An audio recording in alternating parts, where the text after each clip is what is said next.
Boys and girls, Paradox decided to skip over the Russian and the British revision for the map of EU5 and go straight to the Balkans because obviously the Balkans is more important than the Russian and the British region. I mean, hey, who am I to judge? If Paradox wants to do that, it's their opinion, okay? Now, there have been a lot of changes with the Balkan map, and in just the first day since its release of this particular dev diary, we've got 21 pages of people with completely different opinions. A lot of political opinions I've noticed for the first time on the forums, which is crazy to see, and just a lot of divergent thoughts and different sources, people quoting their own national sources, which clearly are in opposition of the other nation's sources, and so on. So it's gonna be an interesting development, Ari, that's for sure. This is probably the most controversial one I've seen in a while. I'm gonna try and keep this as civil as possible. I've got my own gripes, obviously, but we'll be as objective as we possibly can in this video. Now, they've added, first off, 155 new locations to the Carpathians and to the Balkans. They've also changed a few things, including they've added more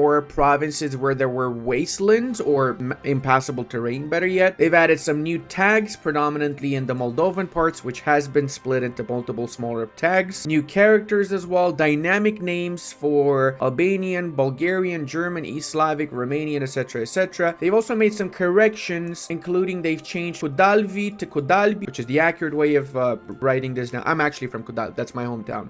Glad to see that in the game. One thing I'm not sure why this happened is Bucharest was changed to Bucharest. I mean, if it's localized to the Romanian language, Bucharest is the actual pronunciation. They just need to add the diacritics for S, sh, instead of S. That's it. Bucharest is the English version. Nobody calls Bucharest in Romania. What the hell? Also, Câmpulung Moldovenesc is the actual name. Câmpulung is just half the name. They did well when they changed the old communist style into the new type of writing, but it's just a weird little thing that they did. They've also removed the Rusian culture and they've replaced it with Halikian, and this is part of where the political bit comes into play, as you guys know. Depending on your sources, again, you ask anyone from the Balkans or from the Carpathians, they're gonna have different sources based on where they're from, as to whether Rusian is just another word for Ruthenian, or if it's another word for Halikian, or if it's just an invention for political reasons and so on, right? There's been some Rogwis changes as well, and yeah, let's just go ahead and look at the map first off. Now, this is the original post for the Balkans and the Carpathian bits, and this is the updated version. As you can see, the Albanians are now vassals, and they've been split into 5. Serbia's borders are changed, Bosnia's borders are changed, and Moldova is now depicted as the nation prior to the unification of Moldova by the Romanians from Transylvania under the leadership of Hungary, which used the Romanians from Transylvania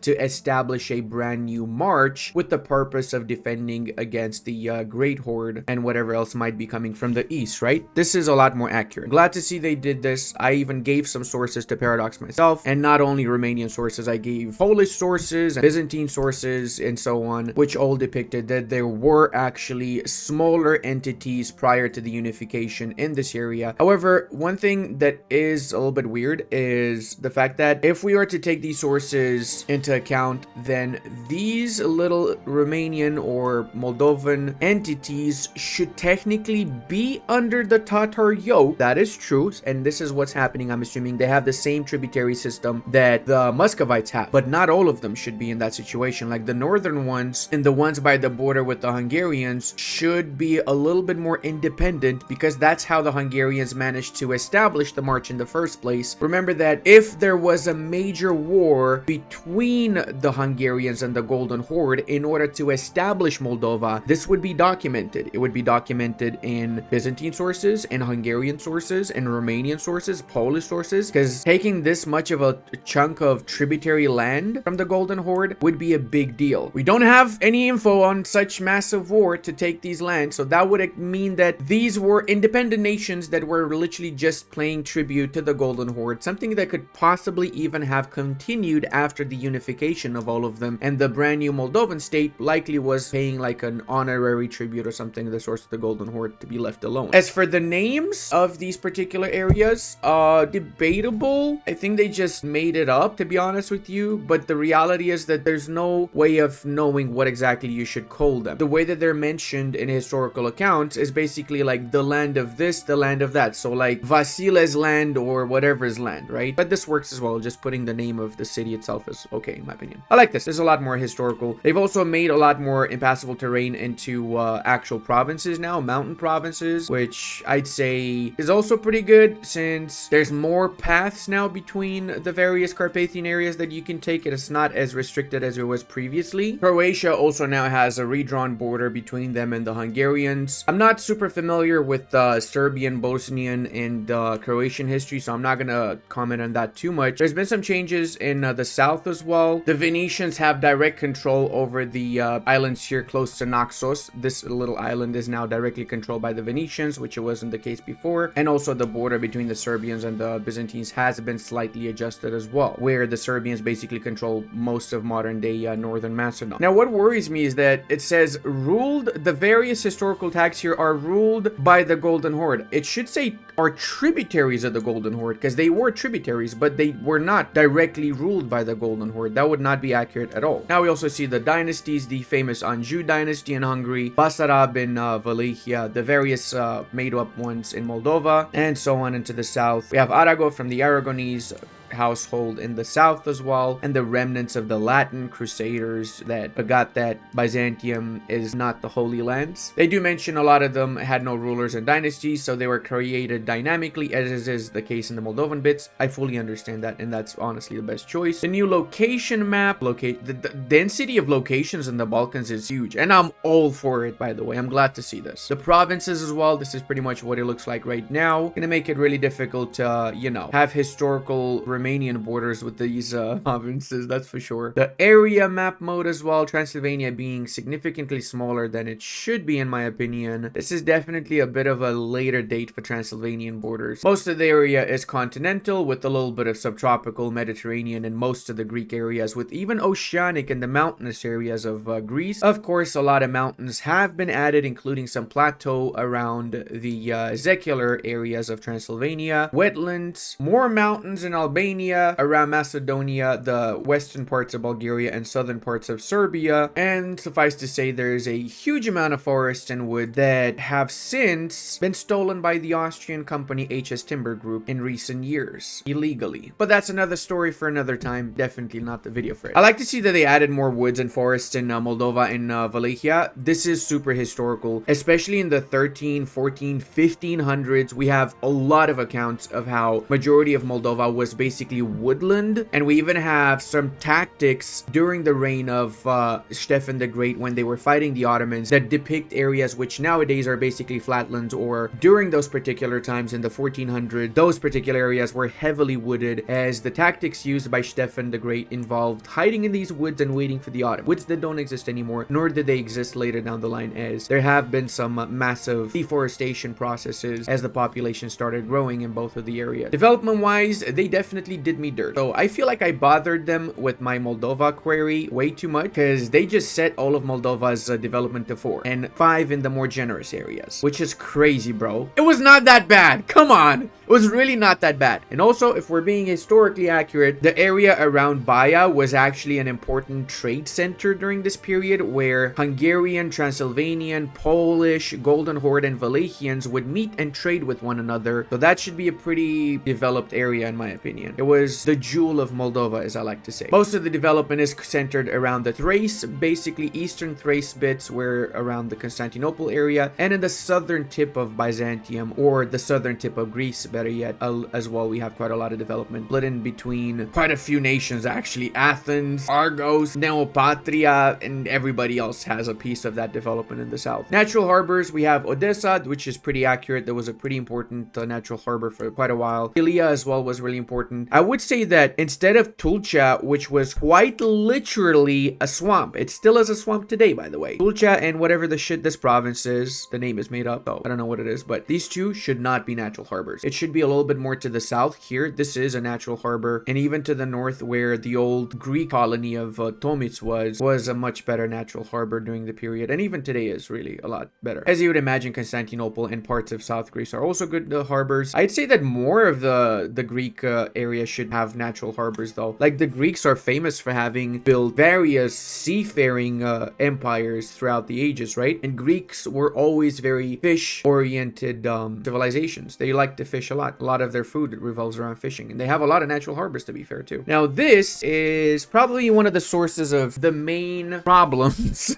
Yeah, so they redid the cultural map mode significantly. There's a lot of changes here. I think some of the questions derive from the fact that we don't know the exact percentage of each culture. We just have a rough estimate of the top two cultures, right? Where the dominant one is the main color and the second one after that is the hashed out color, right? Or better yet, the color that hashes, I guess. Starting in the north, we seem to have Yas, Cumans, Slovaks, Moravians, and I'd say Czechs or Bohemians would be next to Moravians. Halikians, as I mentioned earlier, have replaced the Rusins, and there's a mixture of Halikians and Moldovans in the northern parts of Moldova. This is very accurate. Again, I've seen in the comment section people saying that this was all of them Ukrainians. All of a sudden, it's all Ukrainians. That's not accurate. I know that your sources in Ukraine and in Soviet Russia say that, but I also have sources that say the complete opposite. I have sources that say that they were all Romanians, which I obviously don't agree with because I'm not a potato head. I realized there was a mixture between both of these cultures, right? Now, one thing that people have also mentioned in the comment section is that Zecules should not be in here. It should be Xango. That's actually true. I agree with that. Zeculars were basically in the area where you see depicted here, whilst across the mountains into the Moldovan bits, there was a minority, definitely not a majority, keep that in mind, of Xangos, which is also a type of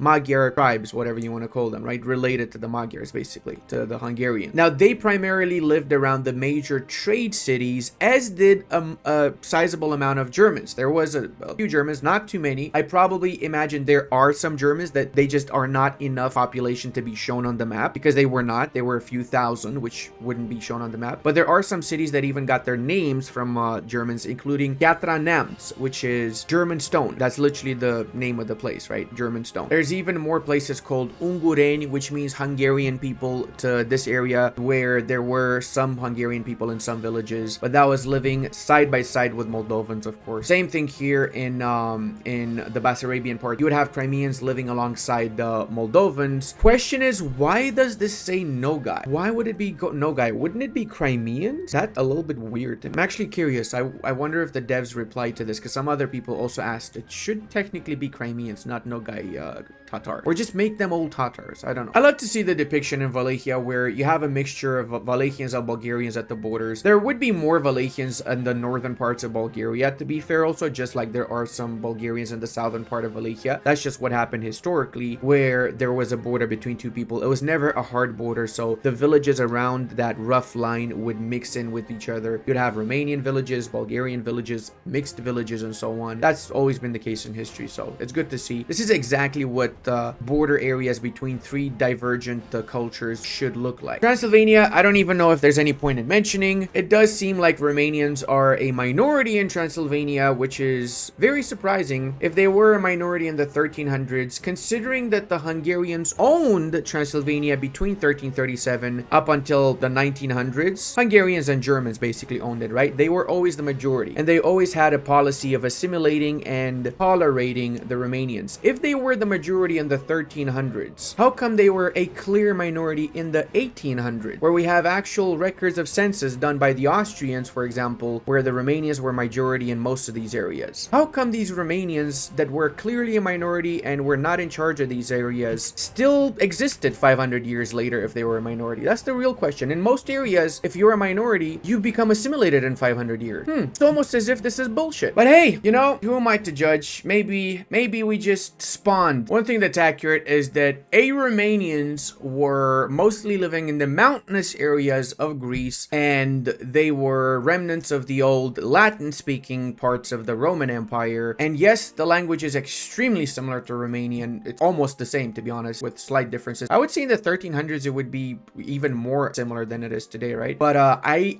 have, and I'm Romanian, by the way, okay? And I have to say that I think there's way too many of them on the map. Like, I don't know what the percentage is, right? But I'd say more than 100,000 Romanians in this area. It would be impossible to have more than that. I think maybe 50,000 you'd have, maybe even less. So again, the problem is that I don't know how much percentage of population this represents, right? Maybe there's 1,000 people here and there's 400 Romanians, and that's why it looks like this. Then it makes sense. It actually makes sense then, right? I wish I had actual numbers for each pops individually, not just for the whole area, right? I wish I had like a map mode where I see the actual percentage of each population base. Also, what is the blue hashed stuff? There's like 2 different types of blue hash here. I'm so curious about that. This is the dominant language map. So remember, this is the greater languages. So when you see South Slavic, Czechoslovak here, don't panic. Don't worry. You're going to have dialects for each area. So you're going to have South Slavic, but you're going to have Serbian, Bosnian, Croatian as dialect. Just like there's Romanian, but there's dialects of Moldovan, Transylvanian, and Wallachian, I guess. Love to see how we have a small little bleep of Alanic and Kipchak here as well. That also explains why the Romanians have are put in the same Romanian language group, but then they speak their own dialect, which would be a Romanian, of course. Now we see the dominant language map mode. Moldovan area speaks Romanian as the dominant language, as does Wallachia, and then the Great Horde has their own language. Hungarian is the dominant language in Hungary and Transylvania. South Slavic, Bulgarian, Greek. But then we have some weird stuff. We have Occitan and Gallo-Italic. So the common language, I would assume, would be the language of the peasants, right? Why would the peasants speak Occitan in a 99% Greek-dominated area? What? That's a little bit weird to me. Same here for French being spoken here and here. Now, the court language is my favorite bit, and also the reason why I'm probably going to play as Hungary very early in the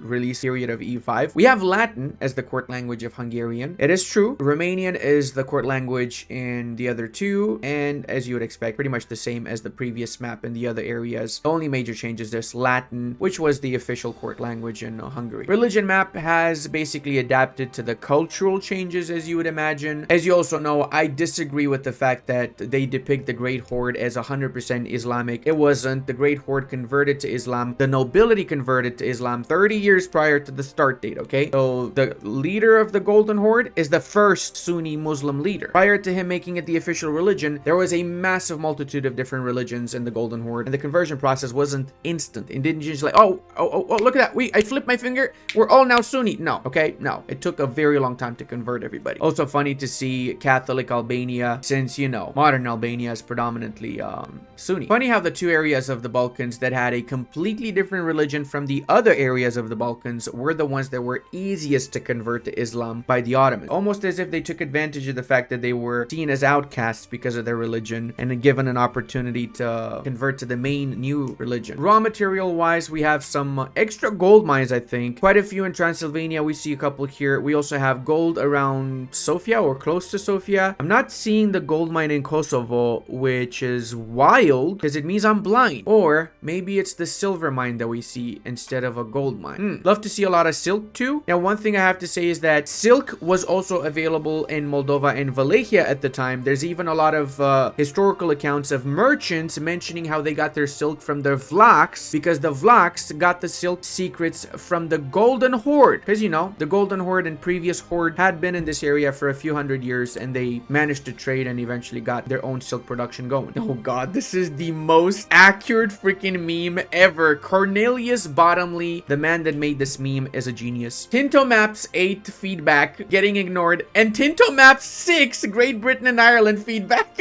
dying underwater. That's a good one. I love this one. Of course, get your popcorn ready because it's time to read the comment section. Pavia also mentions that at the start, Naxos is a subject of Achaia, which in turn is a subject of Naples. So we have a confirmation. I think you guys know this from previous Dave Diaries that your vassals can have their own vassals in turn. We also have, I'm guessing, a new map color for Naples, unless Pavia is just trolling us and he temporarily changed the map color for Naples to see how we respond to it. My response, I hope they change it and keep it like this. This is way better than the previous color in my opinion. I love this, really love this. It also makes it easier to see what's owned or vassalized by Naples in the Balkans compared to what's vassalized or owned by the Byzantine. That's it, boys. If you want to see the cluster schnitzel of Balkan drama, go to the forums. There's literally like 500 comments on it already. Everyone with their divergent opinions and all of them wrong. It was all Albania, okay? The whole world was Albanian. Prior to that, it was Turkish, and now it's all Swiss. All right, you got that? That's the actual facts right there. I love you guys. I'll see you in the next one.